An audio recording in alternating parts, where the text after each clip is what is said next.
Leave the World Behind. I like the title, it's very catchy.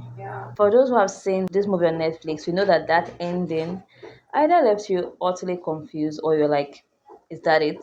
A lot of people are confused by the ending, but I think I love the ending so much. I love this film. So, Leave the World Behind is based on a book of the same name by Roman Alam, and it follows Amanda and Clay Sandford, played by Julia Roberts and Ethan Hawke. So, Amanda woke up one day and thought the family was in dire need for a vacation.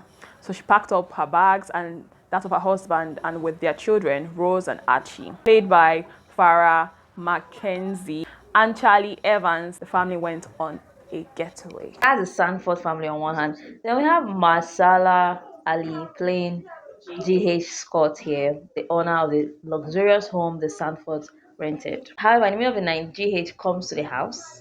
He already rented out for the weekend with his daughter, Ruth, played by Myla, to escape the mysterious chaos occurring in the city. Now, the two families are then forced to exist and survive under the same roof as increasingly strange and apocalyptic events occur, including plane crash, heads of deer filing into the backyard, and Archie's teeth mysteriously falling out. This apocalyptic slash psychological thriller, I think is quite interesting, and you're just hooked from start to finish because you just want to know what is going on. Right from when the ship actually crashed into the beach, I'm like, okay, what is going to play out? What is actually happening? Their cells are down, phone is down, so you're really hooked on. It's quite interesting. Kind of immersive. It hooks you from the beginning, especially when you have an actor like Marshala Ali. There's a lot of emotions on his face. Like you're trying to know what is he thinking. Does he know something? But in his line of work, he talks to a lot of rich people, and he's rich himself. There's some kind of statement he and his daughter just makes, like when they're having conversation, what's going on, he just keep you guessing. And this movie is set in the US, so the apocalyptic attacks happening here, it's happening just in the USA, not the entire world. So we see a big role of technology as a major theme in this movie. The entire system crashed. Planes are dropping from the sky because again technology. So it really shows how much humanity really need each other too. When Archie's teeth fell off, they needed help to get medicine because they're not prepared for it. They don't even know what is not happening to him exactly. It was funny how your fellow human beings like, okay, no, get off my property. I'm not going to help you out. It exposes how much humans need each other. Even while they were packing up for the trip, Amanda made a statement like she doesn't like people at all. She doesn't want to see people. And when everything went alright, she was like she'll do anything to see people. Another thing that had a big role to play in this film is your class in society. But I wonder how people who were not wealthy enough to have bunkers or to stock their homes. Or they don't have getaway homes. Yes, to how they were able to like cope in this thing. Even when GH came to the house, Amanda was just like analyzing that. Okay, how come you are rich? How come you can afford this? Let A me bit see your racist, ID. but I also get her concern. All the characters here who truly deliver this movie for you. GH was the one, GH was the best. and also Clay and Amanda's relationship is kind of interesting. It's kind of sort of like a very distant, loveless marriage. Now, there's a lot of things in this movie to unpack. There's just a lot happening, and that will make the movie very realistic, if you ask me. Oh, and my least favorite character will have to be.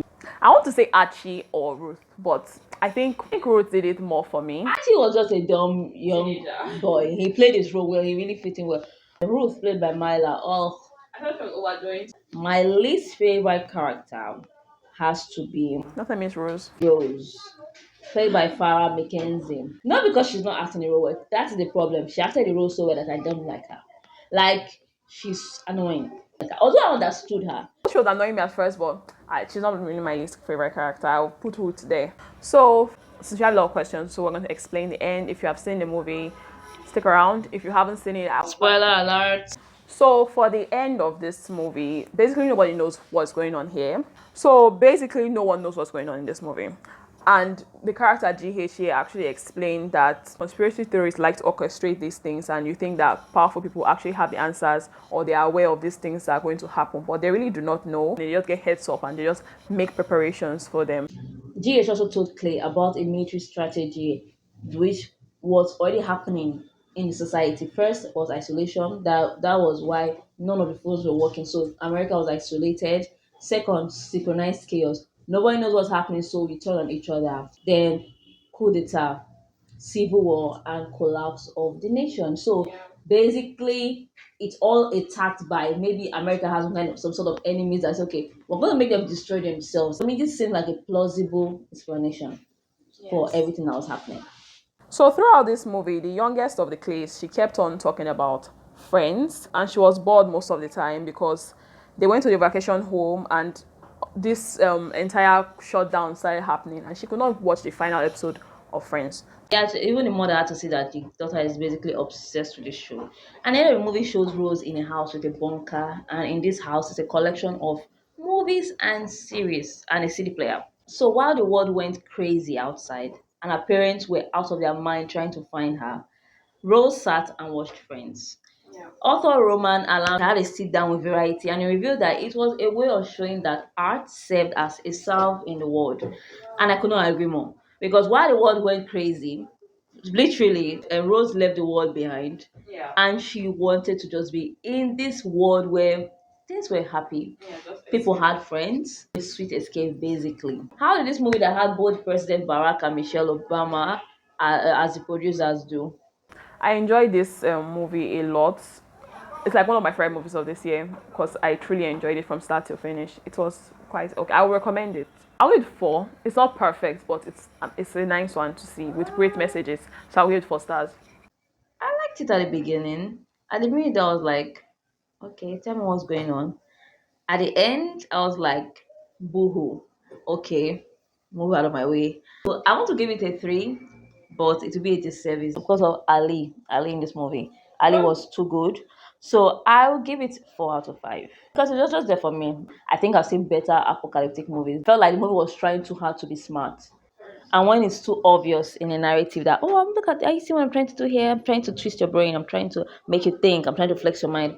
The movie loses me. So, will I recommend it? No, I will not. I have better list for you. So if you've seen Leave the World Behind, tell us what you think about it in the comments. And do not forget to like, share this video, and also subscribe to We Have Binge Watching. Until next time, do take good care of yourself. Bye.